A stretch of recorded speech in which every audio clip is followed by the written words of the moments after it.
Like, where are all the wonderful new neighborhoods? Like, why don't we build nice new places? It seems like all the places that we like were built 100 years ago. We're not really trying. And if we could just try, then we would have more of these places. Like, we should be building more beautiful places, not less. If we built that, like, we could house everybody. I decided at some point to stop complaining about it, and I wanted to get involved in building it.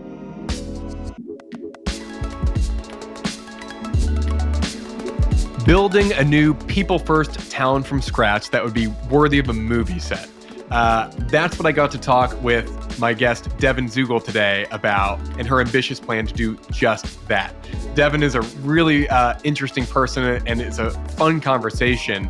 And she actually has a background in software engineering, but working in tech and being in San Francisco, it got her interested in urbanism and housing. That's led to multiple other things. And also part of the inspiration for this town is her time growing up going to Chautauqua every summer in New York. And if you haven't heard of Chautauqua, I highly recommend you Google. I'll put it in the show notes. It looks like an amazing place. I'd never heard about it before, but a really wonderful place to visit and vacation. We get into a number of things, and one of those things is taking on hard things, because if we don't, it won't happen. And what I love is, Devon's got ambitious plans, just like we at Building Culture have ambitious plans. And it doesn't come from a place of arrogance. It's just more looking at the world and saying, wow, we really need something like this. And it doesn't mean we've got all the answers of, how to finish that and see the vision all the way through. But we know the first steps we need to take, and that's what Devon's doing. And so I really look forward to keeping up with her as this plan materializes.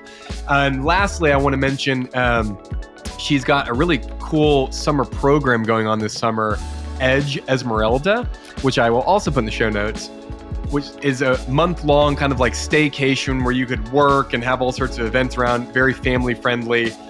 Really, really cool concept. I think that's in June. So be sure to check that out. You can find Devon on Twitter, a very fun follow, and then her blog, devonzuegel.com. And I hope you enjoy the show. Well, Devon, welcome on. I'm excited to have you on the podcast. Thanks for having me. I've been really looking forward to this.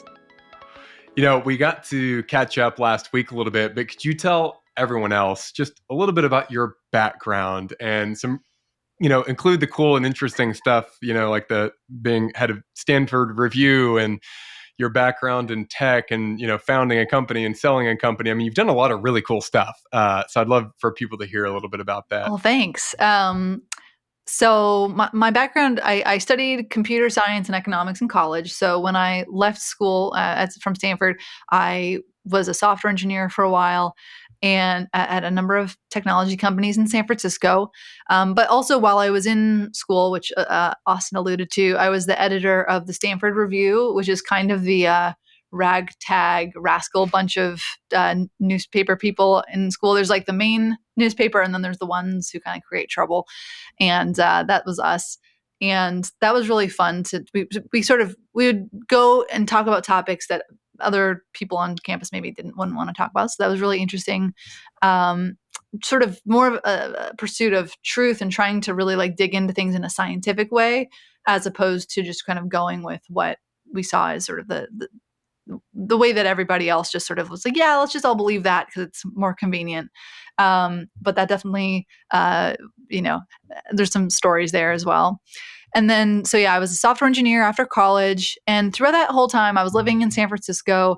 And it's really hard to live in San Francisco without getting obsessed with housing policy, because the city's housing policy is terrible. That could be a whole podcast in its own. But long story short, San Francisco doesn't build housing. It has also a serious homelessness problem where there's just people suffering on the streets just every day. You walk around. One of the cities that has the most billionaires per capita in the whole world. And there's also people like literally dying on the street as you walk to work. And it's just hard. It's hard not to ask yourself, like, why is that happening? And so I got really involved in housing policy and we helped get State Senator Scott Wiener elected and a number of other things like that. And going down that rabbit hole got me really interested in cities and urban economics more generally. And architecture and why do some spaces create wonderful human interactions and other spaces don't. And that, I led to the question of like, where are all the I led to the question of like, where are all the wonderful new neighborhoods? Like, why don't we build nice new places? It seems like all the places that we like were built 100 years ago. And, we're so much richer now. We have so much capacity. We have more free time. Like, we should be building more beautiful places, not less. And that led me to new urbanism and traditional development and all that. And people like getting to meet people like Austin. Um, and over the years, while I was working in software, I just kept coming back to this question of like, why aren't we building more of these places? And there's a few answers that we could get into on this conversation, but for the most part, the answer to me was we're not really trying. And if we could just try, then we would have more of these places. And I decided at some point to stop complaining about it, and I wanted to get involved in building it. So basically, I started a company last year and working to build a new town or neighborhood or village from scratch that is very much in sort of the new urbanist tradition.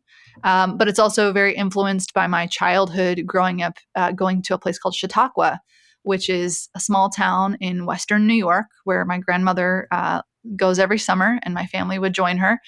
And it's a place where children run around totally free and independent, very different from how kids these days usually grow up.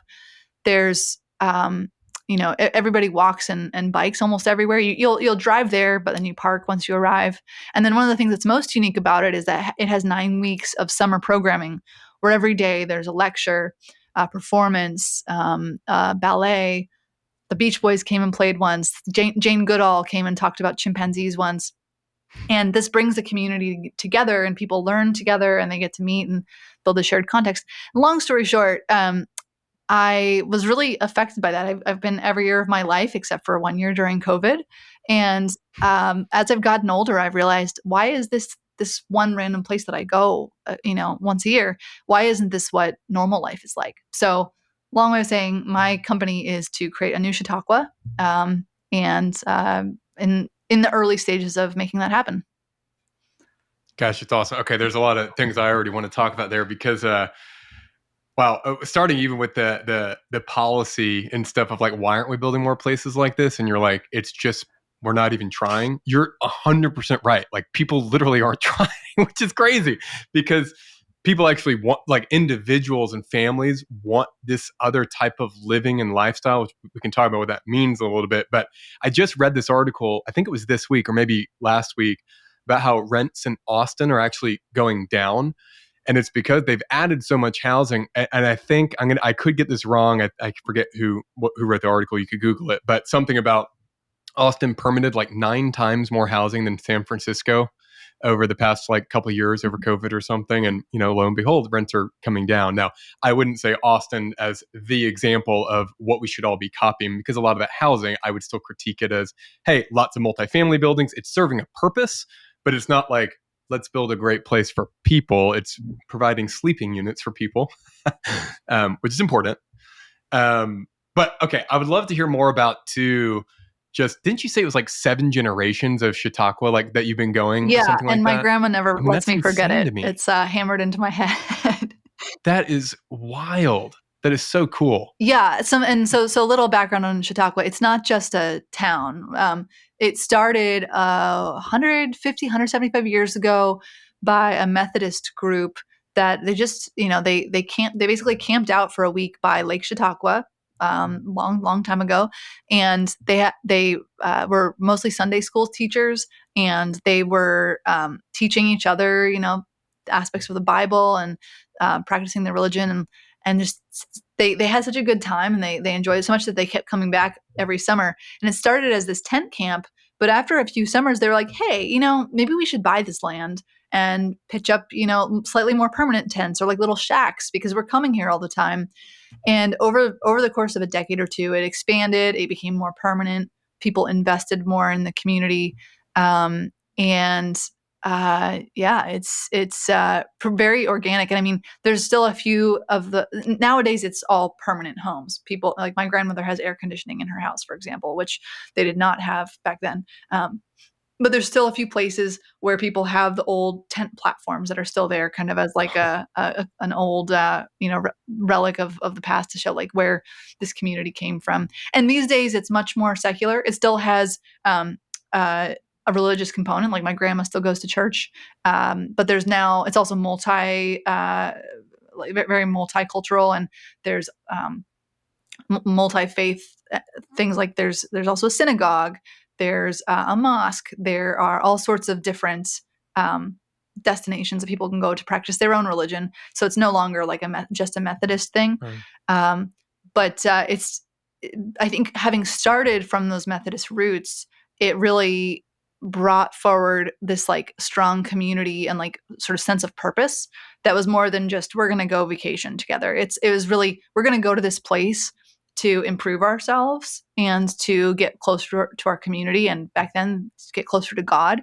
And I think that you can just feel it. It feels like a sacred place. Even though I myself am not a Methodist, I really feel that echoing through the generations. And like people do brag about how long they've gone to Chautauqua. It's one of those things where they can't help themselves but be like, well, I've been here for 5 generations. Well, we've been here for 7. So That's funny, one up each other. yeah, Like, how big is it, like population wise, and how many of that population is seasonal? Like, what full time versus kind of visitors and stuff? it's Do you know? extremely seasonal. I don't know the exact numbers, but you could probably count on like one or two hands the number of Okay. families who stay there in the winter, because it's sort of close to Lake Erie. Just to give it, it's like yeah, it's in that part of New York, and the weather is brutal. It's kind of in the middle of nowhere. Um, and it's not a super fun place to be in the winter. There's not much to do. Right. So I think that like in the community that I'm building, that's one of the things I'd like to do differently from Chautauqua is build a place where people can live full time as well, and as Right. opposed to it just being this place that you go to in the summer. Right. Yeah. And that's, you mentioned kind of even the religious roots and how that manifested in just like people being there intentionally and wanting to grow and learn. And that's what I noticed. There's so many like educational events and things out there. Like, and, we talked about this when we chatted a couple weeks ago, but just how in American culture, um, we don't really make it about like everyday life and the everyday life experience. It's all about like, let me have all these individual pieces of life kind of spread out over very vast distances. And it's like the concert that I'm at is the big deal. And I just saw I was on their website just earlier today at Chautauqua, and they've got the Beach Boys coming, or some things. And what I imagine that's so different about a place like that, because I haven't experienced Chautauqua, but just other TNDs like Carlton Landing, where it's not just the concert that's special, because you could do that concert anywhere. It's the entire experience of it. It's before the concert, it's getting to the concert, it's hanging out at the concert in a particular venue, it's hanging out after on the way home, and it's this much longer event than like, okay, I'm going to go through all this misery to consume 2 hours of music, and then I'm going to like get my car and drive home. And I know Chautauqua is a vacation community, but like you're saying, why could this not be everyday life? Totally, totally. And I think you hit the nail on the head. We spend a lot of American culture, including the way I mostly grew up when I was not at Chautauqua, was sort of like everything's kind of day-to-day life kind of sucks, but we're gonna like grit and bear it until we can get to the really fun trip to Disneyland that we're gonna have planned, or Yes. the birthday party or dinner. And it's like these big moments where it feels like we're kind of sacrificing all the other quality of life, or we're gonna drive really long, like a really long distance. And then once we get there, we'll have fun, but it's kind of not going to be that great leading up to that. And if people want to live that way, that's fine. I don't want to like push my way of thinking on anybody, but it feels like the infrastructure in the U.S. in almost every community kind of forces that way of living on you. And if we could build more options for people, then they could choose not to have it. Like for example, where I live, I currently live in South Beach in Miami Beach, which is an old community from the 1920s, and it's very walkable. I rarely get into a car, and every day, every part of my day is great. I can walk. I go for a walk in the morning, and I look forward to it every day. I, I have some neighbors next door, and I was planting some flowers yesterday and like waved at them as they walked by. And um, it's we've we've chosen a lifestyle where like every moment can be a special moment. And yeah, none of them is, as exciting as going on a roller coaster in Disneyland or something. But they're all these like small, beautiful moments. And I think that that's harder to do, especially once you want to be able to interact with other people in your community. It's hard to do in the way that we've built most places these days. It is, because we really do have the isolated suburban subdivision, which everyone can picture and imagine.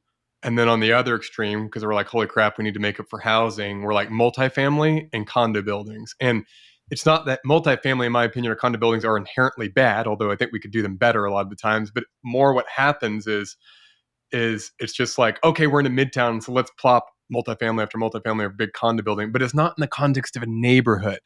So like if you're a really like urbanite, and you're like, I want to live in midtown and like in a condo building and take an elevator up, you can do that.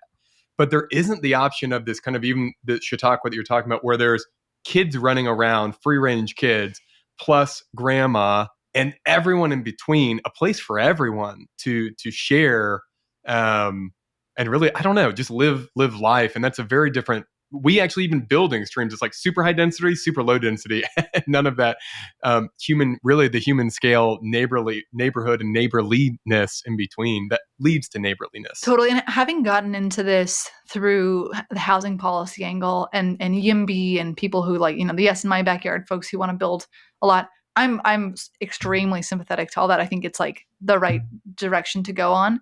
But one thing that I think is a disservice to that movement of trying to build more housing is when we build stuff that's so ugly and so soul sucking most of the time, I think it creates enemies. And of course, people don't want to see development when we build. Most new development is ugly. I'm not saying it's justified. I still think that it's much more important to house people and give people beds than it is to make sure that the character of a neighborhood is preserved. I still think that like having homeless people dying on the street is like that's just a way higher priority than anything else. But like, why can't we have both? Like we Right. don't have to build these like giant tower blocks that like no one really wants to live in. They're just kind of, the not even the most efficient way to do it, honestly. It's just kind of like the way that we know how to do it, and the way that the system is all set up, and all of the different trades, they kind of know how to do it that way. But like you go to somewhere like New York, New York City, they have all these beautiful, fairly high density brownstones. And if we built a lot of America as dense as that, or even a little less dense, we would be fine. Like Brooklyn is like way denser than most of San Francisco, for instance. And Right. if we built that, like we could house everybody. And I just feel like the conversation is so often like we should build nothing, or we should build like a zillion homes in one spot because that's all we can get approved. And we're like lucky if we can get it. And I think that ideally it would be more like let's build places that are also beloved, so that we can turn some of those enemies and make them supporters, and like, yeah, this development's actually going to make my community better. It's going to lift Yeah. people up. And I think that that's a challenging nuance to get into the conversation. It is.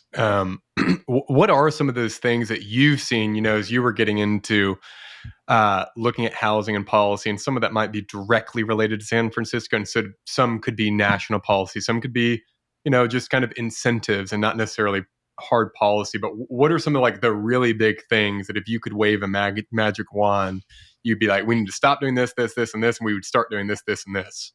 Do you have kind of a running list? Yeah. Well, yeah, there's probably some specific examples I could give, but I think that the high level thing that they have in common is as building things has gotten more and more regulated, it requires a lot more upfront work to get anything approved. And what that means is that you can only really justify big projects, because if you're going to just build something small, it's just not really worth the headache. You have to like take that cost and spread it out across a lot of units. And I'm not saying that big development is always bad, but I think if you only have big development, you end up having a much more stale feeling city. And then, I think also there's aspects of like the way lending works, with let's say you're building multi-use building where you're going to have retail on the bottom and housing on the top, which like in general I think is a great idea. Not necessarily for everywhere, but like we should have more of it in many places in the U.S. When you do that and you go to your lenders, you say, if you could say, I have like, this much square footage.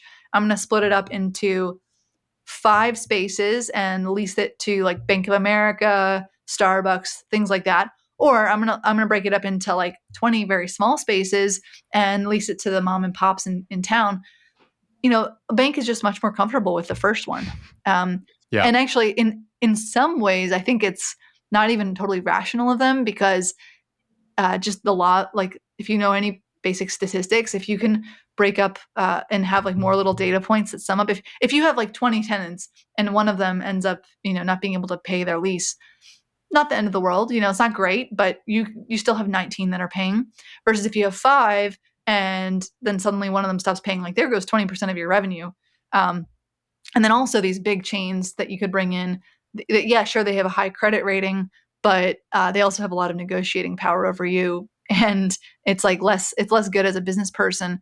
Um, but the lenders, they don't know the mom and pop shops. They don't maybe they don't have like a great credit rating, and the lenders don't are uncomfortable with that, and so they push you towards having more national scale tenants who in turn tend to require really big um, spaces, which means that you have fewer spaces. And so, all in all, I think that's another thing. I don't know the solution, so I don't even know it as a magic wand. But I really wish that lenders, like in their conservatism, are actually like adding risk to the business, and also I think not even doing themselves a benefit. And actually, to modify that, I don't know if the word conservatism is the right word. I think it's like legibility.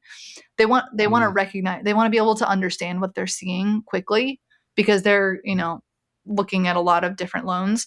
And I think if there were some way to make those smaller businesses a little bit more legible, I think it could go a long way. But I could give you a very long laundry list, but those are two things I, that come to mind. I love that. I think about that one a ton, the small business one, because it's just everything's kind of stacked against small business. And everyone today is talking about inequality. Everyone's talking about the housing crisis and affordability. And it's like, man, a lot of this wealth building and things like that used to happen through entrepreneurship. And I'm not saying it doesn't happen anymore. There's still so much upward mobility in the United States. But in new construction and new building, which is a lot, like it's just that the cards are so stacked against local businesses. And man, it reminded me, I was driving to Austin last week. And so I'm in Oklahoma City. It's a 7-hour drive down there, 6-hour drive down there. You kind of drive through Fort Worth, Denton, all that to Austin. And you would think in a 6-hour drive, I'd be driving through a lot of countryside, but because it's like Denton and Fort Worth and they're just so sprawled and stuff like that, and Austin, it's actually just driving by a lot of strip malls over and over and over again. It's actually like at least half of that. Yeah. And I hadn't made that drive in a while. And what kind of shocked me a little bit was just that I swear, how you've got like the signs for the exit? Well, it's like for 3 hours of the trip, it was just like signs every 5-10 miles with the exact same offerings, the exact same Starbucks, the exact same Taco Bell. Maybe Chick-fil-A skips a couple of them, and then you've got the Marshalls and the big box stores. And it's like, you could be anywhere. It doesn't even feel like you're like, this isn't America. This isn't Texas. This isn't Oklahoma. This is just like corporate, blah, like a corporate spreadsheet threw up and just like have, all this stuff became a reality. And once again, like you're saying, I understand why it happens. And it's not like I don't think individuals are being bad or something and making it happen, but it really is tragic. And what I love about what I'm about to ask you too, and what you're doing with the town is we're both kind of going, we look at these things and say like, wow, that is messed up. And then we can sit and critique the system all day long of why. And there are policy things we can work on. And I think we both kind of like work on those in the periphery. But at the same time, it's like, all right, you know what we're going to do? We're going to go do something. We're going to go build something different. Just completely, here's the box that everyone tries to put you in. We're just going to step outside of that and just try to do something over here completely differently. So I think now would be a good time to talk about like, what is, your vision for this town in Esmeralda, and Yeah, just to talk about start talking about that.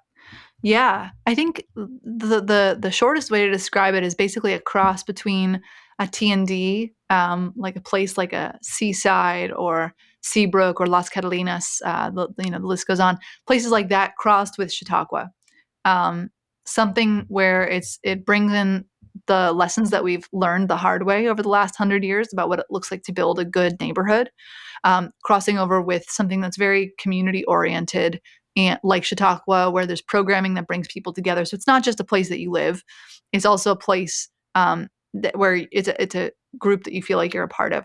And I think another analogy I sometimes use, going back and forth about whether it's the right one, but it's kind of like a college campus, but for families, and multi-generational families. And the reason I hesitate is because college campus, of course, has all the educational and like certificate aspects, and that's not what I'm going for. But the part that draws me to that analogy is that so many people say that going to college and living on campus is one of the best times of their life. And there's a lot of reasons for that. One is you're young, you don't have a lot of responsibilities, blah, blah, blah. But I think a really big one is you live in walking distance from all your friends and you have a shared context where you go to classes, you're working on things together, you know a lot of the same people, you bump into each other, you have these like moments of serendipity where you're just walking down the street and you see someone and you're heading to get a coffee and you say, "Hey, come with me. Like, let's go get coffee together." And those moments are really hard to recreate once you become an adult and go move off to a typical suburb in the US. Um, and so trying to recreate those moments. And I think the reason I'm working on this now and why I think it's an opportunity now is that with COVID and with remote work really completely shifting the way that tons of people across the country work, not everybody, but most people are affected in some way, shape, or form. There's suddenly this ability to rethink the way that we live. So maybe it's, the most pure case is someone who used to work in an office and now they work completely remotely, that you can move anywhere. You can be anywhere you want to be. So instead of orienting your life around where your job opportunities are, you can now choose it based on what community you want to be part of. But I think that this is also even true for people who are doing hybrid work. Instead of working in the office 5 days a week, let's say you work in it 4 or 3, and then the other days you work from home. Well, now suddenly it doesn't sound so crazy to live an hour, 2 hours away from the office. Because if you're only going in a few days a week, it's not super fun to drive that far or take the train that far, but you can do it. And, your family can live in a much nicer place. I also have some qualms with that. I wish I can get into it in a second. Like I feel like there's some fear of recreating the suburban commute and bedroom communities and that sort of thing.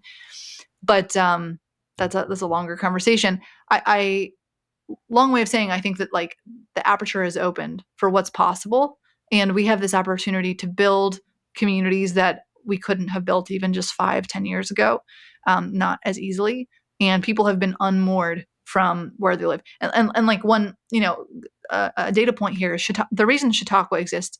A lot of the people who ended up going to Chautauqua were public school teachers. My grandmother was a librarian, and so she would have summers open where she would have way more flexibility than most families do, because she would be able to, she didn't have any work. So she would go to Chautauqua in the summers and she would have all this free time. And a lot of people in previous generations in my family were also public school teachers. And I think that's instructive because public school teachers have a different rhythm of life than most people who work. They have the summers where they have more flexibility to do something else.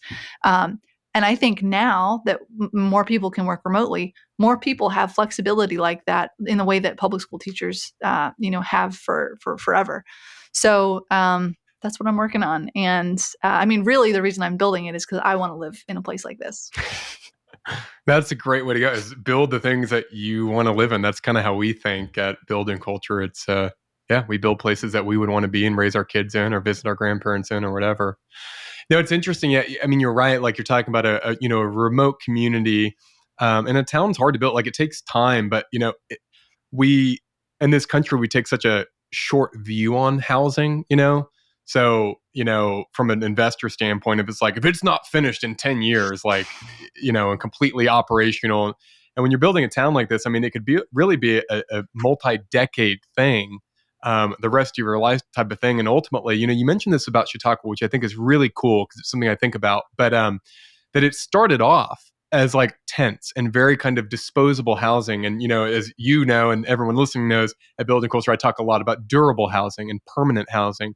But one thing I talk about too and think about is that all societies everywhere need fast, cheap, disposable housing because that's how things grow and evolve organically and change rather than just like, let me come and impose this thing in total permanence out of nowhere, nothing. And then boom, we're trying to build this thing to last 1,000 years. To actually be able to start with buildings that might not be the highest and best use in 20, 30, 50 years is actually really cool. And I think about that with industry too. Like even if, I don't know, maybe 20 years, people are commuting more, but in 20 years, in 2040, it's not hard to imagine, or 2050 or 2060, who knows? Like it's not hard to imagine that industry actually starts build, when you build a great place, that's kind of what I'm thinking about. When you build a great place over time, if I start thinking about hundreds of years, what can actually happen and evolve around that?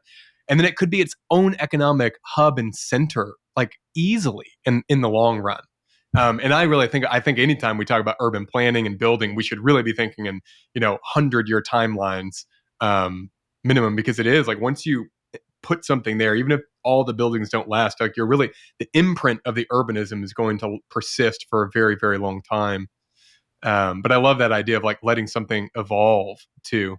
Yeah, one of my favorite examples from Seaside, Florida is when they first got started, they didn't have a huge budget and they wanted to experiment with retail. So they put in, I'm blanking on what they're called right now, the silver food truck. Oh, I know what you're talking about. Um, Oh gosh. Not a Winnebago. Man, I should know this off the top. I know exactly what you're talking Airstreams, about. And I can't think of the Airstreams. word either. They put in Airstreams, yeah. they put in a bunch of Airstreams, um, and had retail and food sort of coming out of those. And they were thinking, this is just a test. We're not sure if this is going to last forever. And also, they put little shacks that like ignore hurricanes, like a single gust of wind will blow them over. And they're like, yeah, this is not very nice, but we're going to have it there. We're going to see what retail works. And then we're going to build permanent buildings. But they were such a hit and it actually worked really well. And so they've ended up keeping a lot of those. They ended up building permanent retail as well. But, these Airstreams, they add a lot of charm to the community and they're really easy to rotate, food trucks out if things aren't working. And it ended up lasting a long time, even though that wasn't the original intention. And I think that a lot of urbanism, like the way that we've sort of approached cities over time, has gotten much and much more towards the like, we have to plan really far in advance. Everything has to be like set in stone and decided. And I mean, I'm experiencing this as I search for land for the community that I'm building, and I talk to various towns and planning committees and planning departments and stuff like that. It's just so implicit in the way things work. People, it's the water that people swim in. They don't even notice it, that you have to have everything decided up front. Like you have to have your full site plan already locked in. You have to know like exactly what the uses are going to be. You got to know like what the densities are. And yeah, sure, you can like get a change later, but the implicit thing is like you're going to know, on month 6 of your project, you're going to submit your application and then you're just going to build it over the next 5 to 10 years. And like that's not, I mean, coming from a software background, that is insanity to me. I mean, like with software, there's very much a focus on iteration. You get like an MVP out, and minimum Viable viable product. Yeah. product, and like then once it's out there, then you see like what's working, what's not, and maybe you completely change it and throw it away, or you add to it, and it's just a very different way of working. And I think that the essence of it, there's 2 key things. One is it's just more expensive to tear down a building once you built it. Like sticks and stones cost money, whereas you could delete code with one press of a button. So that's one difference that's not going to go away anytime soon. But I think another really critical difference is needing to ask for permission for every little step of the way that you ask for. And some of it makes sense. You're changing the fabric of a community that affects all the other people who live nearby. But some of it really doesn't make sense. It goes too far. And it makes it hard to learn from mistakes. It makes it hard to learn from what's going well. And as a result, it's hard for our buildings to learn. It's yeah, gosh, you're hitting on so many good things. Like I actually use the same MVP, but I've made it minimum viable place, which is the same exact concept. But we had pitched in development we were pitching the exact same thing. Airstreams, these little 8x8 boxes, like almost like little sheds that you could pick up at Home Depot that I've seen in Carlton Landing, which is a TND here in Oklahoma. And it would just be, they weren't used during the week, but they're not very expensive. And then on a weekend, they would get little local merchants to book them and farmers markets to book them for free, right? And I think eventually they might have charged $100 a booth or something like that. And it's the same thing. It's get people there. It's activating the space. It's seeing what's working and then getting feedback. And I think that's so like critical. And you're right. It is very hard. It's harder in urbanism because like you're saying, building is harder to dismantle than code. But I still think there's ways to do it. So that we can't, and that's going to create the best and highest like possible place, because then we're actually responding to the feedback and to people, you know what I mean? And then giving more of this, less of this, shaping, and then allowing people's hands to shape, because you never know when. That's the other thing about kind of a ladder, and with these Airstream trailers and stuff too, is like someone could start something in an Airstream trailer, and then what's the next? And that's a success. You're right. Some of those might not work, and some might go out of business, or some might just always be an Airstream trailer because they never make enough money to move up. But the really successful ones could move into a food hall. You know how food halls have become more Yeah. popular. They're like cool. It's like an upgraded old mall food court, but they're actually pretty cool now. And, that's kind of the next iteration of that. And then the next iteration beyond that is an actual brick and mortar shop, and that's actually creating a pathway for businesses. And what I love about creating a pathway for local businesses is that's creating a pathway for local culture, so that way your town looks completely different than the town that I live in, because it's a product of the people who live there and their own vision for the family recipe that's been passed down for generations, or whatever it is, some creative take because they traveled to Pakistan and, brought back something really cool. And gosh, like just how much cooler that is than, oh yay, another Chili's. Right. Yeah. Because when you build, a whole building that is like permanent and solid from day one, the somebody who has an idea for a business, they're not going to be able to justify that cost. They don't know if their idea works yet. But like Starbucks or Chili's, sure, they'll come in. And I've been to Starbucks and Chili's plenty of times in my life. I'm not saying that they're like the end of the world. In fact, I've enjoyed my time there many times. But do we want everything to be The Starbucks and skillet Chili's? cookie, the skillet cookie at Chili's is pretty good. Yeah, yeah, it's pretty delicious. The fajitas too, not too bad. But do we want everything to be a Chili's? Like, I certainly don't.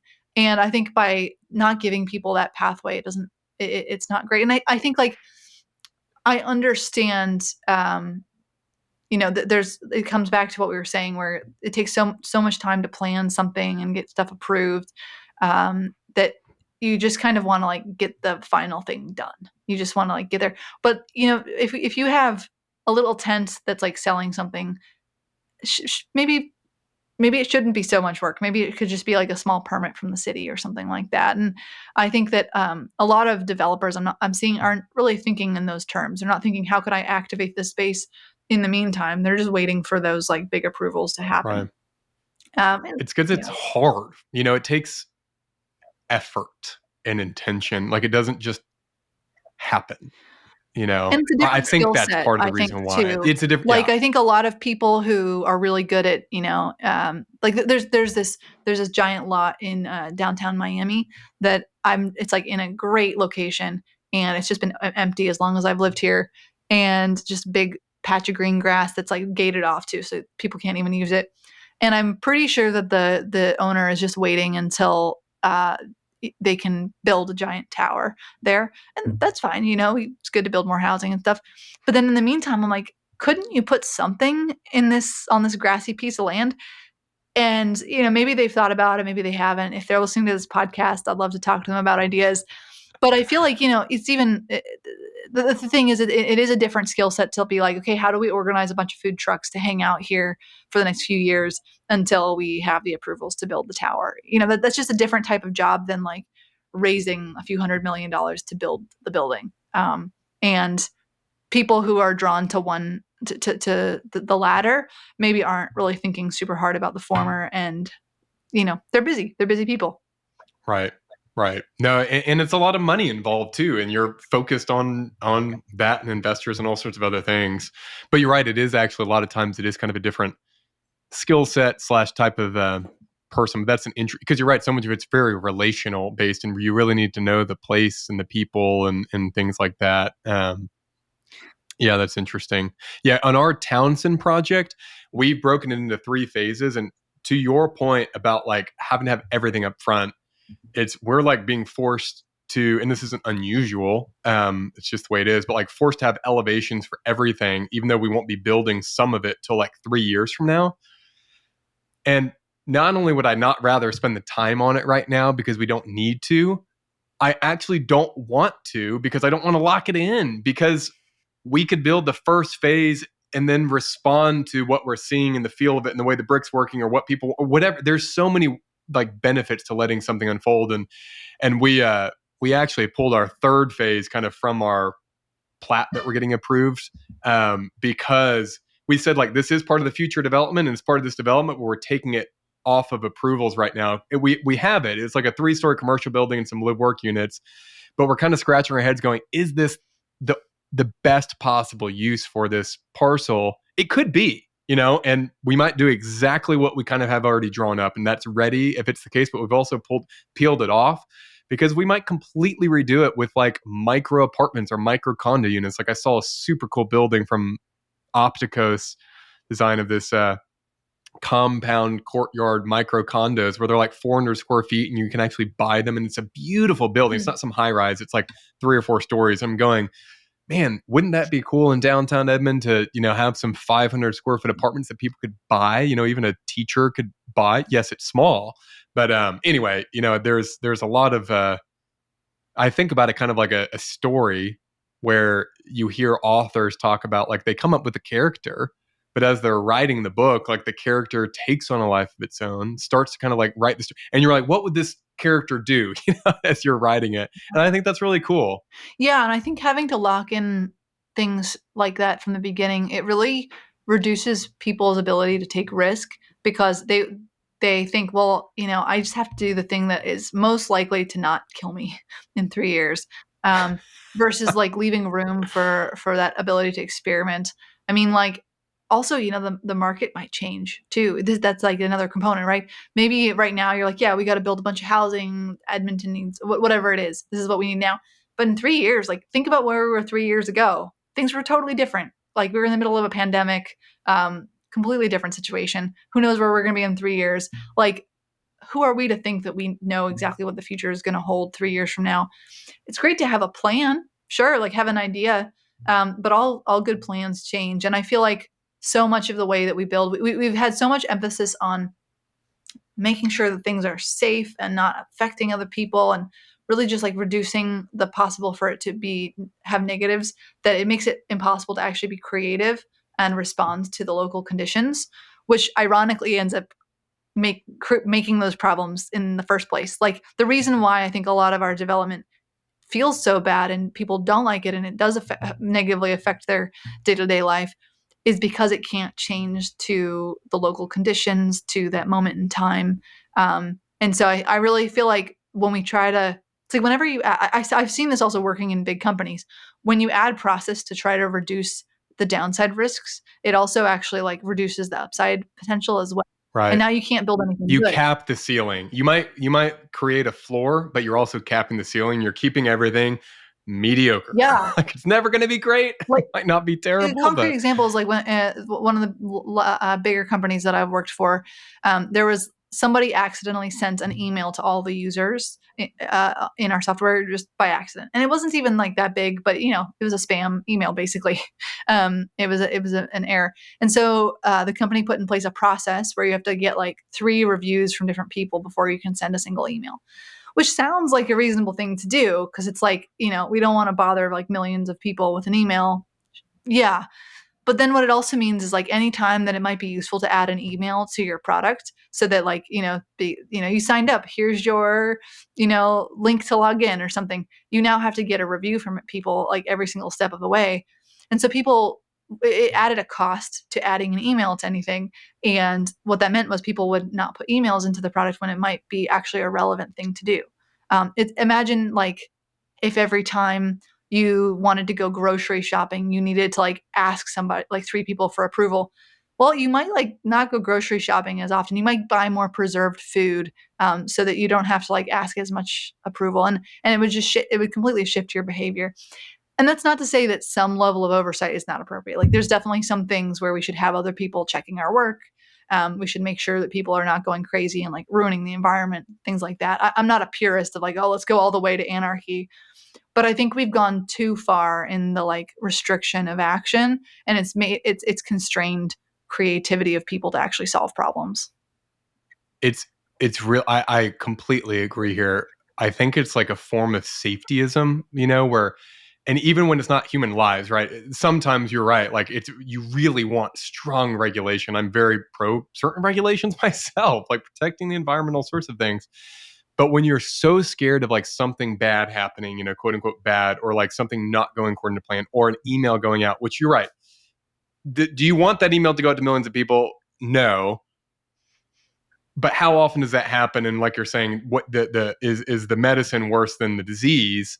Which I think happens a lot. Like we're really, I feel like we're almost kind of like stuck, society wise, like in this form of like, I don't know, rigid safetyism. And in your about section on your blog, um, you have the Mark Andreessen's line, like strong opinions weakly held. And like I repeat that a lot because it's something I just believe in. And the older I get, the more I realize it's true. It's like we've got to be able to have conversations.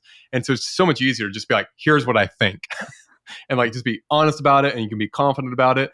But also like literally you're updating your thinking all the time. And that's what I picked up with you very quickly, is just like you're infinitely curious, and really, and you said at the beginning too, at the Stanford Review, like, hey, we're after the truth, not being right. And that's actually part of what we say, like our core values that we actually mean at building culture. We don't like put it on websites and stuff. It's for us internally, but like truth over being right, where at any time we might back off a position as a company. You'd be like, you know what? We were wrong here because this new information's been, and here's what we think now. And that does take a certain level of commitment and humility. But at the same time, it's also a lot more fun and less stressful, and also leads to like better outcomes. And by the way, like there really is nothing better than getting to the truth of something, there just isn't. Totally. It's also, I actually feel like it can be easier once you get into that, because then it's like, oh, when someone tells me I'm wrong, it feels good. You're like, wow, thank you for telling me Oh, something that I didn't thank know. you for correcting me for being an idiot this Right, whole time. right. I mean, I think like maybe the negative is feeling is like, oh man, I was acting on the wrong information for years and I didn't know. That sucks.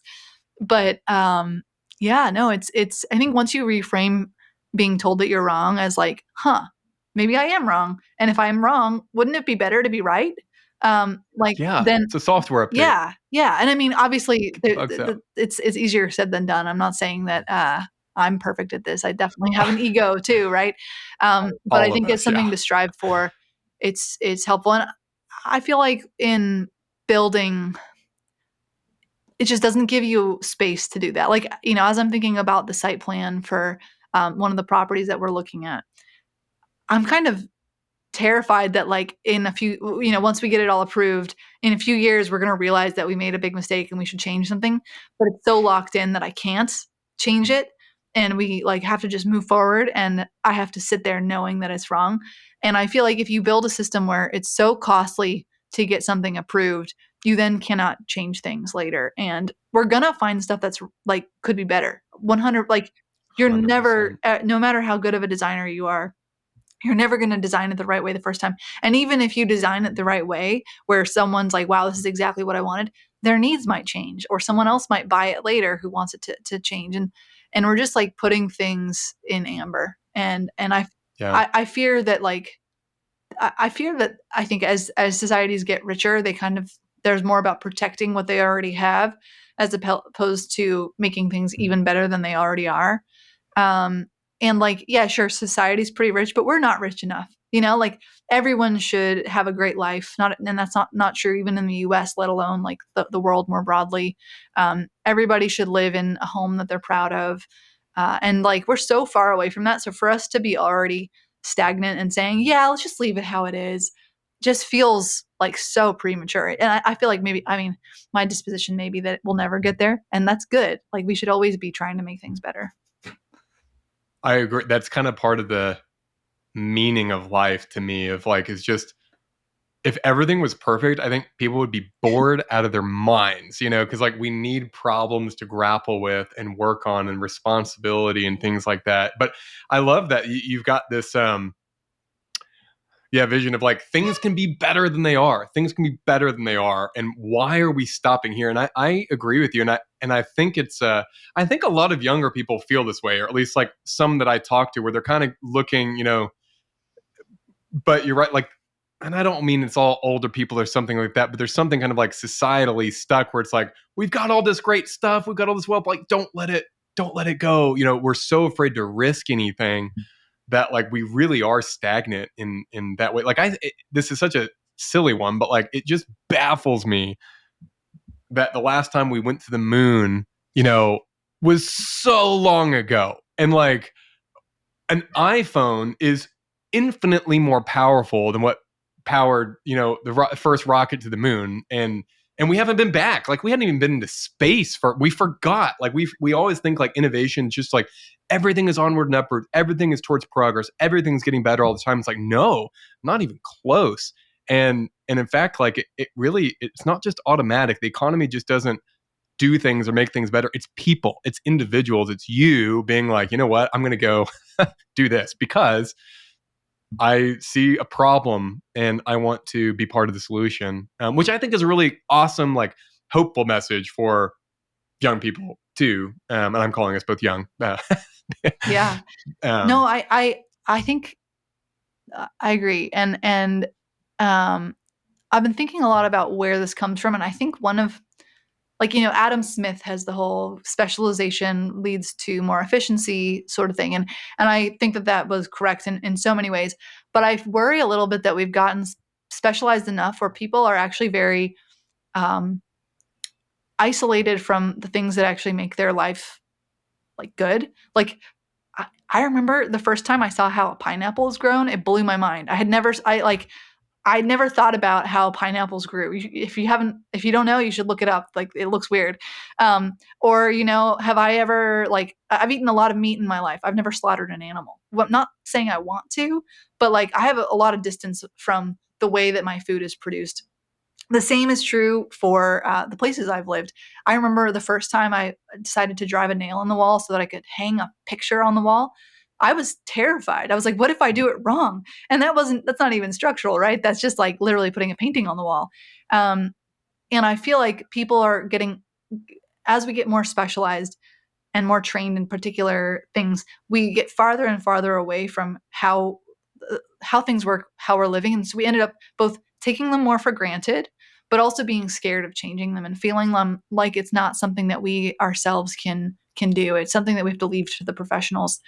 And I don't think we should go back to the world where we're peasants and we're all making our own food and clothes and housing.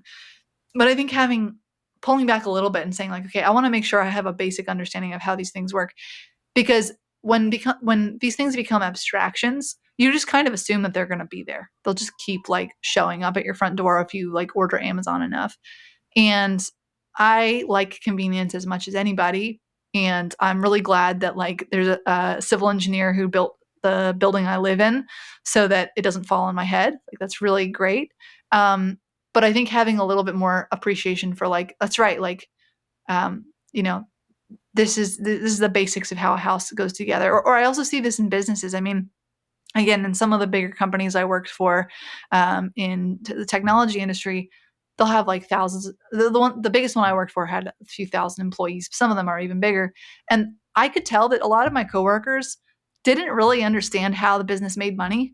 They kind of just showed up to work and like did the things they were told to do, and often it would be productive. I'm not saying that they weren't contributing, but they didn't really understand the engine for like why it made money. And so whenever they would like ask for a raise or for more benefits or something like that, it was always this like, I want more of the pie. But then I think the first question is like, well, what is the pie? How do we make the pie? Like how many pieces are there even in the first place? And it's great for you to advocate for yourself and ask for more, but if you don't understand the basic machine. You can't, I think they basically assumed that it was just like an infinite money printer and there would always be more money there for them to be able to like have more salary or whatever. And I think versus if you talk to people who work in a small business when it's like 3 people, like I can tell you, someone who owns a coffee shop, they know where the money's coming from. And like if they know that if customers don't walk in that door and buy coffee, they are not going to make money that day. And they won't be able to pay their employees. And so it's a bit of a rant, but basically I I like feel like getting so separated from the way things actually work, it brings some benefits like specialization and not having to think about things that are not related to like the task at hand. But it also means that people have lost touch of like how the world actually works. And I think that that's a really dangerous place to be because when things go wrong, they can go really wrong, and like no one really knows how to fix them. I love everything you said there. Honestly, like it does seem like we've overreached in the hyper specialization. And it's weird too, because culturally, I just hear more and more the word experts, like just experts. They're just everywhere, apparently, these experts. And there's experts in everything. And apparently, all the time, you're just always supposed to listen to the experts in whatever field and just do what you're told. And it's like, well, there's a lot of experts that disagree too, and just all sort. And like, if these experts are so siloed themselves and can't see outside their own box, um, how much of an expert are they? Um, and of course, there are brilliant experts out there. That I listen to people that know more than me all the time. So I'm not trying to make just a blanket statement, but I am. It's like I just can't believe how many like science gets thrown around. And it's like I still don't know if coffee is good for you or bad for you because there's 1,000 articles that say both. And until Andrew Huberman came out with an episode about alcohol, I thought alcohol was you can find all sorts of studies like 2 glasses of wine a night is good for you. And Andrew Huberman goes through the how it works in your body. It's like, oh no, alcohol is just straight up terrible for you. You can drink it sometimes, but like just know it's terrible for you. Like it's not good for you. And I don't mean I don't drink alcohol at all now, but it's nice to know this is not good for me. I'm not, getting some antioxidants by drinking a glass of wine every night. I just am the point being of like how much even official science and stuff out there that is either not true or is in disagreement or is constantly changing. And it's really incumbent on us, I think. It's bringing it back to like individuals and responsibilities. I think one is like abdicate decision-making to other people and people to tell us what's right.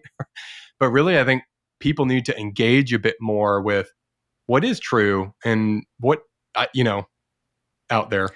Totally. And I think it's about having agency and being able to take action on the world around you and make it, to form it into the shape that you think is better for you, your family, your friends, your community.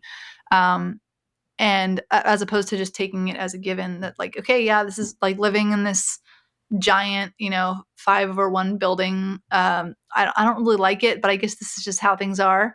And I fixate on the built environment, but this is true, I think, of health as well, or anything else. I mean, I had a striking experience a year and a half ago. I had a really bad injury, which I'm fine from now. Long story, but I ended up spending a lot of time in the medical system and asking a lot of questions. It was a hand injury, so I learned about the basic mechanics of how my hand works, so that I could get used to it again, which would be pretty nice. And I remember asking all these questions of the various like doctors and surgeons that I was talking to, and at some point they were just like amazed by how many questions I had. They're like, "Why do you care so much?" I'm like, "Well, it would be nice to use my hand again." you know, It's my yeah, hand. and they're like, "Well, but like, don't." And they weren't trying to. They were all wonderful to talk to, but I think they were kind of like, "Don't you just like leave that to us?" And I'm like, "Well, no. There's like real decisions that need to be made." And like in the end, I had a choice of sort of 3 paths that I could go down of the different types of surgeries I could have to get it fixed, and each of them had pros and cons. And I think my read was that like with a patient that didn't ask as many questions as me, they would have just sort of decided for me. They would have thought, well, as far as we can tell, these are her priorities in life. So we're just going to like pick this one for her. Maybe they would have gotten it right, but maybe not. Like, I remember at one point I mentioned to them that I've played guitar since I was 4 years old. And they were like, oh, okay. So you would really like use of your hand back, and like, they by default they probably would have thought, well, she's a programmer, so she wants to type, but she doesn't need that much fine motor skill, right? So anyway, I mean, I don't want to go too deep into that, but like, I think it's an example of just how um, the like for your own life, only you know all the things that you need and want in life. And so if you offload too many things to the so-called experts, they really might be experts. They really might know better than you, but they don't know your situation better than you. Um, and so Oh, you gotta like have some degree of, and I guess like instead of ranting about it, like I guess what can we do about it? I'm not really sure. I think like the first step is people should just be more aware of the fact that they're abdicating a lot of responsibility. This is something I've been trying to do. I still don't think I'm very good at it. But like I'm trying to build more of a muscle of like I am going to learn how to do this myself. At least the basics. Maybe I'll still pay somebody else to do it or bring in an expert or whatever. But I want like, if like the electrical in my house isn't working, I want to at least basically understand what it is so that when I bring an electrician, I have some sense of like what's going to happen, and so on. no, I that's cool. Um, so talking a lot about like philosophical things and ideas, and when it comes to building, it's something that's also very real, and you need lots of capital for it. And so I'm curious, like in the process of this new town, as you're casting the vision to people, and you're thinking about land, where are you at in the process is one question. And then two, what's the response that you're getting from people, the people that you've been talking to, if you have been talking to investors or banks or whatever it is, what are people, how are you telling the story, and then how are people responding? Oh, what a good question, because this is such a critical piece. If you don't have capital that's aligned with these sorts of projects, it's really hard to execute. And we touched on that a little bit before. Um, well, so for one, I haven't talked to banks yet, or lenders. I've been kind of operating on the expectation that I'm for the initial phases, it's just going to be based on equity, for especially for the land purchase and some of the initial infrastructure. Certainly the land purchase, probably the build out of the initial infrastructure. I think once I'm just hesitant to take on debt because I think that ties you to a much more narrow range of possibilities, especially early on. And it also means that the clock really starts ticking. I mean, like with IRR, clock is always ticking. But if you have debt, you're saying like, I'm going to pay this back on this time schedule. And well, that it forces you to be more conservative and just like, okay, we're going to do it the way everyone else does it. Uh, and the way I've been talking to the equity partners about it, and we've already raised a small amount of money, for sort of the initial diligence phases and pre-development. And I have investors who are interested. They're planning to purchase the land as well, to be participants in the land purchase. So right now I've only raised a very small amount of money, but I have people lined up who want to fund the land once we've bought it. Um, and the way I've talked to them about it is really as a very long term, like legacy kind of play, which doesn't resonate with everybody, but it resonates with enough people. And essentially, the play is something like, in the first 5 to 10 years, there's not going to be a ton of distributions. In fact, there may be none. Um, but if we build a place that is so special that everyone else wants to build there, and over time, the value really grows exponentially as more people come in. Like the first house that gets built in a place like a Chautauqua or like Las Catalinas or Seaside, it's not really worth anything more than anything else around it because it's the first one. There's no urbanism, there's no community, there's no brand, for lack of a better word. But once you build like the 100th one or the 200th, suddenly there's this little cluster. There's this like snowball effect where you have a place. You have all these buildings that create an urban fabric, and it now feels like a little downtown.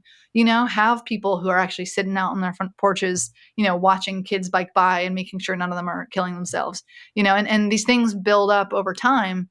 And so basically, and with these projects, they tend to become much more valuable like a decade, 15 years in, and even more beyond that.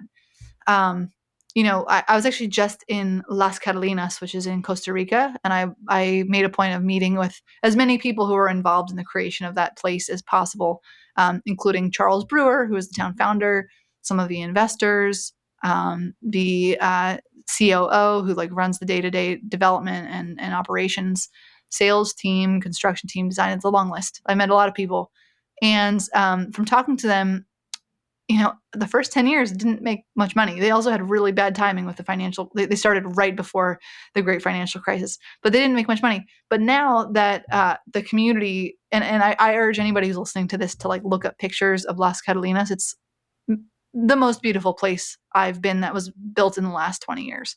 Like it's just spectacular. It looks like it could have been built like 400 years It's ago. Just from the pictures, I have not been there It's myself, but incredible. huge fan. I think I love a lot of the TND communities, but this one is in a different echelon. It's really gorgeous. And now that it's been around for, I think that, so they started in 2006, but then delayed. It's been, I think the first buildings were constructed like 12 years ago, maybe 13 or something. So it's not that old. But now it's at the point where people are just dying to start their businesses there, build homes there, and the price per square foot is like much higher because it's so attractive. Long way of saying that like the returns are coming now, and Yep. it's going to keep snowballing as it becomes even more of a town. Currently, they have like I think 150 homes, um, and they're about to open up a whole 30-acre new phase which is going to increase. Currently, they only have 20 acres developed, and they're opening another 30 acres. So they have a lot more, and they have a lot more space. They're going to end up developing 200 acres in the end. And so, long story short, I think the returns there are going to be very back weighted.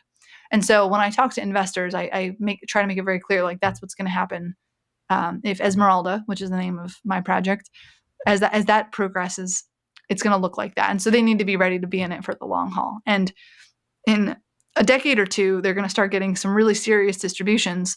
But in year 3, like they better not need their money because they're not going to get.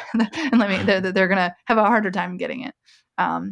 Do you know if you might not know this yet, but like, are these investors open to not having a preferred return, or did they still like want some kind of a preferred return baked in, knowing it's a longer term project? Are they kind of willing to go in and be like, here's my money, and then we'll do a profit split later?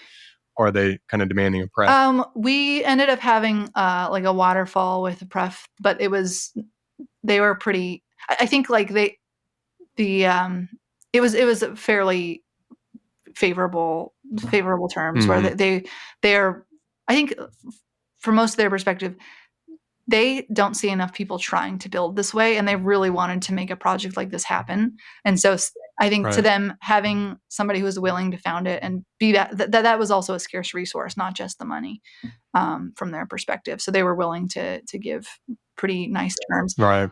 Now I think about that too. Like it is a risk, but so is investing in a software company. Now, like we talked about, you're not going to 1,000 times your money on a real estate deal, no matter how valuable, but you can look at the communities and the TNDs that have been built around the country, or Las Catalinas, some of these outside of the country, and look at the values of them in the long run, 15, 20 years later, whether that's Seaside or Rosemary Beach or Serenbe or Carlton Landing in Oklahoma, that's kind of just now getting to that maturity stage where prices are really they didn't return anything to their investors for a while, but all these places, they take time. But it's kind of that idea of everything good takes time, and so like it does take time, but boy, when you get it right, it is a snowball effect. And I think or at least I'm betting on the same thing that you are, that when you present an idea, a pretty ambitious idea like you are, I mean, yours is very ambitious, I love,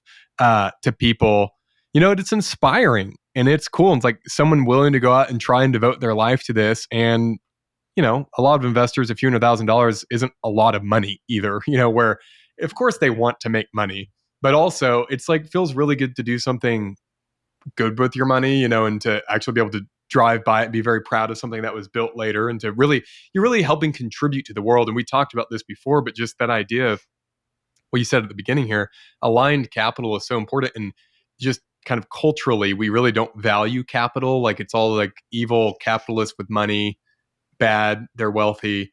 And it's like wealthy people and capital contribute to how the world is built and innovation so much. And I'm not like there's good people, there's bad people, there's everyone in between. But I also think like recognizing that and appreciating that as part of projects, it's just as important as the bricks and the sticks and the designers, like having capital, like they are critical in the success of a project. And that's a super valuable thing that I wish culture, we could appreciate more culturally. Absolutely. And I actually think it's worse than that. I think not only do we not appreciate it, I think we actively vilify it often because if somebody just let's say someone has a few $100 million, insanely rich person, they go and they buy themselves a yacht and they just like cruise around the Mediterranean privately, and they're not like telling anyone. No one really knows. They don't, and so it's like kind of hard to criticize. No, people don't have visibility on that. They don't. There usually aren't going to be like articles written about how that. But if they go and try to change the world and try to make things better, it's usually very visible, and people will criticize that a lot. And one of my favorite historical examples is, the idea of a library was, I don't know if it was literally invented, but it was strongly pushed forward by Carnegie, who was, one of the very wealthy people of his time. And I think I was just Googling this. He paid for 1,679 libraries over the course of 30 years. Wow. And he's a Unbelievable. big part of why almost every town in America has a library, which is a really important cultural part of a lot of communities, a huge part of support network. It's not just about books. Young children, families, homeless people can go to libraries. That's because like Carnegie made that a thing. That was a very weird idea in his time. No one was pushing that forward. And I think that wealthy people have the potential to create that kind of change that a large number of middle class people have a much harder time. And I think we can argue the ethics of that in terms of like being in a democracy. Do you want like one or two very wealthy people to be able to make such a big change? But the reality is that they do have the resources, and we want things to be better. So like, what are we going to do? Say no to those gifts and not Right. take it? So I think there's a lot of room for us to appreciate it more. And, we could also maybe talk about the political economy and try to shift that around. But given how things are, I think it's a really good, you know, it's better not to look a gift horse in the mouth, I think. Right. No, it's I don't know if I'll get in trouble for saying this, but it just strikes me like, and I'm not making any comment about Jeff Bezos or Mackenzie Bezos because I have no idea who either of they are, but it's just an observation I made. It's like people like Jeff get vilified because he's a billionaire, and then Mackenzie Scott, just you see her pop in the news for giving away money to 501(c)s. And like, that's great if that's what you want to do with your money. But it's like that person is labeled a hero for giving away money to nonprofits. And a person that's, and maybe they created together. I'm just saying the person, over here, because they're divorced now, is that created the value of all that billions of dollars is vilified. And I'm kind of like, and once again, I'm not really critiquing anything here, but beyond saying that it almost seems like there's a misunderstanding too of like, what is the economy and what makes people's lives better. And there's absolutely a place for 501(c)(3)s and nonprofits, but it's creating value, that, and so like investing into businesses that then go out and create new value can change the world more than a 501(c)(3). And they play different roles. I think we need both.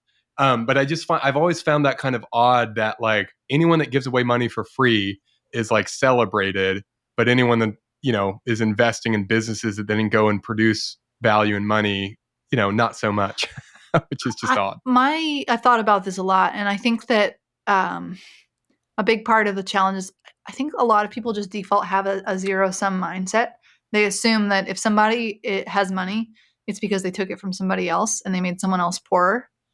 And if you just look at, quality of life over the last 1,000 years in human history, that simply cannot be the case, because it used to be, I don't even remember the stats, but like the amount, the percentage of your weekly wage that would have to go to like lighting a candle for like 5 minutes, that would be like, hours of your work would just go to like being able to afford the candle. Whereas now you can like flick on lights. And my point being that like the amount of wealth and value that we have to pull from is so much greater than it was 100 years ago, 500 years ago. And so clearly like things can get, the pie can get bigger. And who's making that pie bigger? Some of it's 501c3s for sure. But a lot Right. of it is most of the economy is businesses. And like some businesses do operate in a zero sum world. I'm not saying they don't. Like I can name plenty.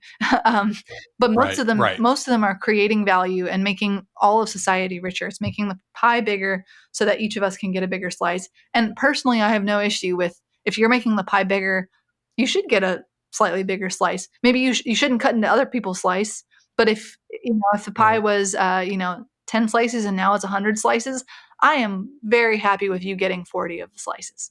Like that Right. is great. Um, and then also if you want to give some of those slices away to other people, that's also great. Like maybe you don't need all 40 of them. You're going to be full off of 5 anyways. Um, but I think that zero sum mindset and the implicit belief that the pie can't grow, and it then leads to thinking, well, that's because they took it. That they're reducing other people's wealth. I think that's a great way to think about that. I'm going to borrow that because you're right. Like I think people often confuse money with wealth, and it's like money's finite, wealth is infinite. The way I think about it, and the way you're saying, like because wealth can be created, and money is just a thing that you use to exchange, wealth. Although when we're printing, money should be finite, more finite than it is, I should say. But no, I actually think that's such a really kind of lovely way to say it because it's a very hopeful and optimistic view of the future that there really is so much abundance possible ahead, which is really counter to the current narrative, for whatever reason, which is really this limited, the pie is fixed, the resources were out of everything and we're just screwed. And like, I just saw this was so tragic. I think I read it over the weekend or last week, the 2024 happiness report, and from the UN, I think the US ranks 23rd, so it went down some, and places like Lithuania and stuff are ahead of us. And then for people 16 over, we rank 10th, which that's pretty solid. People 30 and under, we rank 62nd. Saudi Arabia and Guatemala are ahead of us. Oh. Like, what? And I really think that is such a direct response. Well, there's a lot of complicated things within that, but I think a lot of it is hopelessness. And like people are putting that, like, why I feel hopeless about the future, whether it's the apocalyptic climate change narrative or the apocalyptic whatever narrative. It just kind of seems like everyone's like, it's an apocalypse coming. And don't get me wrong, I think we've got serious problems too. And I think we have to work through those problems. I don't mean things aren't going to get worse before they can get better or something, but I guess my core belief is that long term, human flourishing is really kind of infinite, and it's just a matter of people deciding to actually go do it and pursue it. And I think that starts with believing it's possible. Humans are really good at solving problems if we try. And I think like on the climate doomer as one of the strains of this thought, I think a fact that a lot of people don't know is that actually per capita fossil fuel emissions have dropped dramatically. Like since 1990, they dropped 25% per capita. Now the population has grown, so the total amount is still grown. But like what that tells me is that we're able to learn how to do just as much or more. Honestly, we're doing more activities than we ever used to. We're doing more with less, and we can do that in every single domain across the economy, across the world, if we put human ingenuity to the test. And so I think many people would be surprised with that. People just assume that like we're just consuming more and more all the time, and I mean, like the amount of electricity in our light bulbs. Like I remember my parents when I was a kid, they would say like, make sure you turn off the light bulbs. The electricity is gonna get expensive. But now with modern light bulbs that have come out in my lifetime, it's like cents per day of electricity because they're so much more efficient, and we can do that in every domain. Like that's not just light bulbs. Right. Yeah. So I'm not sure. My guess, this has now become very philosophical, but like my guess is that it might be a function of actually being a wealthy society where now we're rich enough to spend time and get in our heads and worry about things that when people were, struggling more for basic survival and like food and shelter, they did not have time to worry about that stuff. Maybe that's like one guess is maybe, it's easier to be a doomer when you have a lot of free time to think about it and like write op-eds about it. That's true. No, I also think like just I mean, this happens to every wealthy society, I think, in history that I know of. Like that, wealth has its own problems, because it just has its own problems, that then have to be worked through. Totally. But And actually, so I got a couple. Oh, go one ahead. other aspect of your question that I wanted to answer about funding, fundraising, and response and stuff is that I've also done a lot of what I call user interviews, where I basically talk to families who'd be interested in living in a place like this, and I've had a really huge positive response, and a lot of them have been interested. They always ask me like, "Can I pre-buy a lot, or could I pre-buy a house?" And something I've been exploring, and this is still very early days. Um, is like possibly funding some of it through pre-sales as well. Something that's held me back though is that there's a lot of regulation around that I don't want to get ensnared up on, and it also varies from state to state. And I want to make sure that if I do that, it's not promising something I can't deliver and so on. But that's another angle on the fundraising for the town, which is I've had so many people reach out. I've barely even mentioned this project actually publicly. This is some of the most I've talked about it in public. I've mentioned it in like one or two little sentences on my blog, and people have found it even through there, and they'll send me like a long email saying like, I want to live in a place like that. How do I make this happen? Can I put down money right now? um, Isn't that crazy? Because nothing's there. That's how I badly people know. want this. Like, how many people are like, let me buy this thing that doesn't exist and is not going to exist for a long time, and I'll give you money And I'm now. honored. I'm very honored. And I think like there's so much pent up energy, but I've been sort of thinking through how to funnel that. I don't have a plan yet, exactly for how to approach that, but I think that's another option for funding projects like this, because people so desperately want these. Not everybody, but you don't need everybody. Right. Like if you get a few really passionate people, they can be sort of the pioneers, the frontiers people who help make it happen. So I've been thinking a lot about that as well. We on our project as well, we're also thinking a lot about pre-sales. First, we're going to do reservations, like refundable reservations, where I don't know, $10,000 to have the right to buy. And one, it gets people kind of like bought in, and then they want to like follow the project more, even though it's refundable. Like I've learned this too. Like, I mean, I think you hear that in sales too. And it's not like a trick. It's just like it's helpful, and it shows the bank, hey, there's a lot of people interested, so there's a good reason to do Mm-hmm. it, and they'll increase our guidance line, to build faster because we've got these reservations. I definitely like that method as well. What's your? I never asked this. What's the inspiration behind the name Esmeralda? Oh, there's this book called Invisible Cities by Italo Calvino. Have you read it by any chance? I'm No. I'm actually not a big one for poetry, but this one, it's like sort of a poetry dream state type of thing, and it's written from the perspective of Marco Polo and going to all of these imaginary cities, in his journeys around the world. And one of the as I was trying to think of the name for the town, there's this book has, I don't know, maybe 20 cities or something like that Marco Polo goes to. So I thought, oh, I should like look there and see if there's any interesting names that I can pull on. And as soon as I saw Esmeralda, I was just like, I like that one. Um, I think it's like warm but also mysterious. And I also, my husband is from Argentina, so sort of it's a word in Spanish, and it's just like really called to me. So I was like, okay, that's it. It's kind of like it struck me because it does there's a little bit, not in a bad way, but like a little bit of a fairy tale, and like in that. And I like that because it's kind of it's like freedom to dream or something a little bit. Like we really could build something, really wonderful.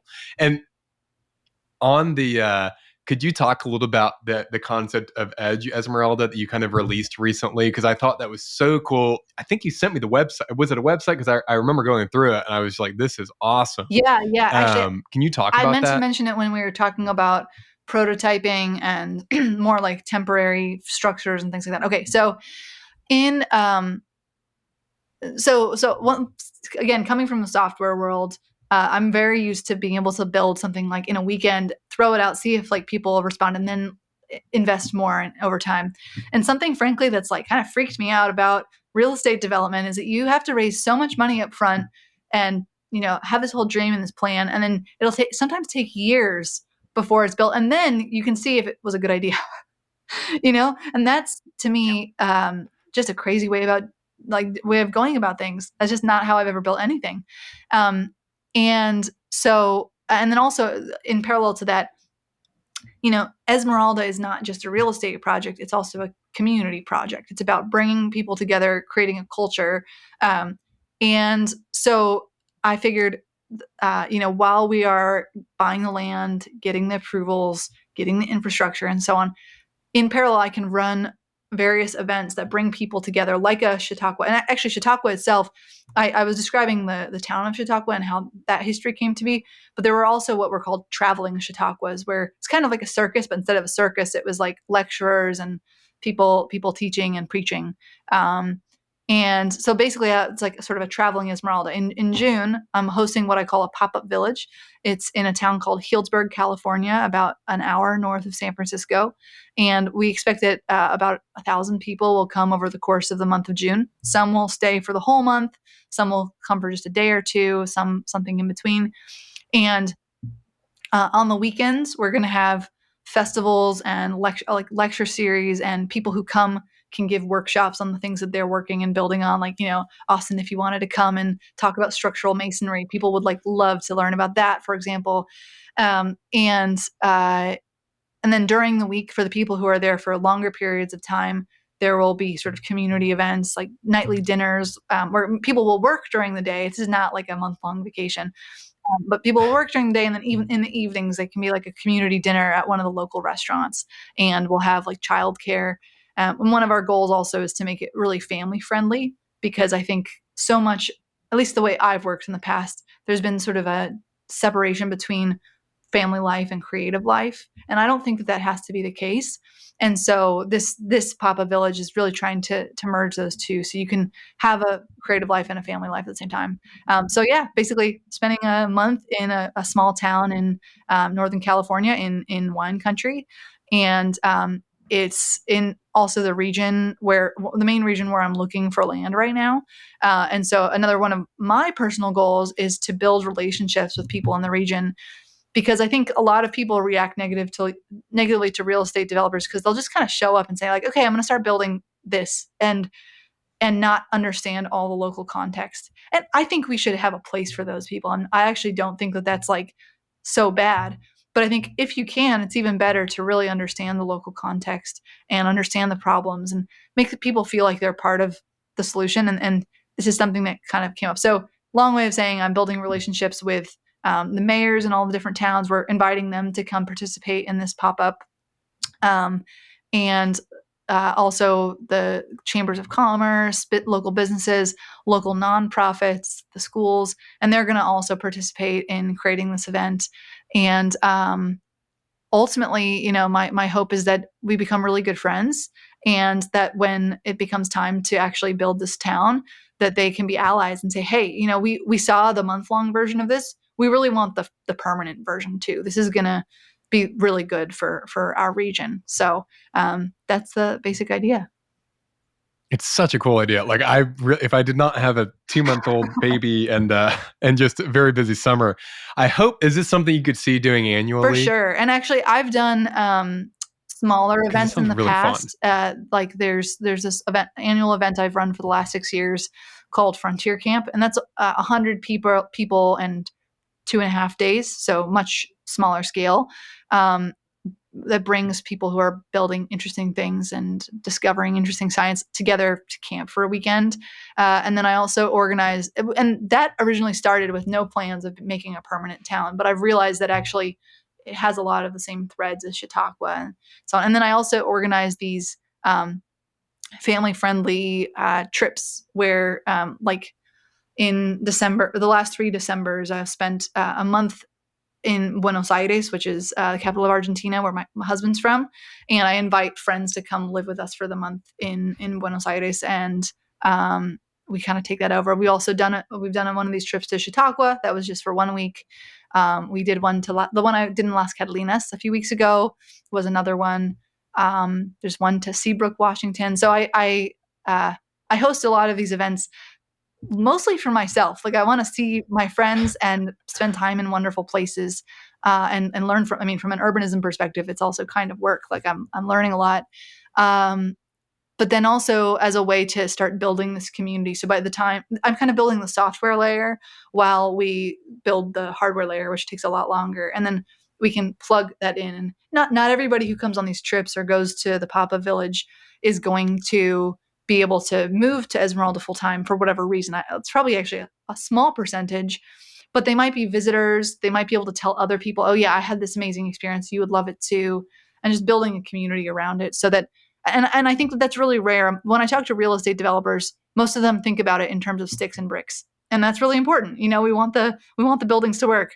But I think you can bring a lot of economic power to bear if you sort of collect a group of people ahead of time who are already excited about it, and then they just plug into the building Totally. like once it exists. And it's a different way of going about things. I hope that banks, see the potential too. But if not, I think we'll have plenty of other pathways by having collected all this energy. That's super cool. Now, I can imagine being very helpful. It reminds me, I think this is a long time ago, Andres Duani said something about how Burning Man was like the most interesting urbanism in the last like 50 years. I've never been to Burning Man, but just that idea of you really can create like pop-up villages where it's really about the software, like you're saying, and what a cool thing to experiment with and build relationships. And I really like, it's something that I think my wife and I and kids could really enjoy going to in time, and kind of having a special month where I'm working, but I'm working on different things, and interacting and, combustible collisions with other interesting people is always fun. Yeah, and I think we'll probably do another one. I mean, no promises yet. We're going to see how the first one goes, Yeah. and then maybe it'll change format or location. But I'm having a lot of fun planning it, and it's been. I'm really looking forward to it. It's going to like be the highlight of my year. So if it's as great as I hope it can be, I think we'll do it again and again. Well, cool. I won't be able to make this one, but I'll be following. Well, Devon, thanks so much for coming on. It's really fun to talk to you. You're kind of like, I don't know, you're just really fun to talk to and kind of an inspiration and just doing cool stuff and curious. And I look forward to staying in touch with what you're doing.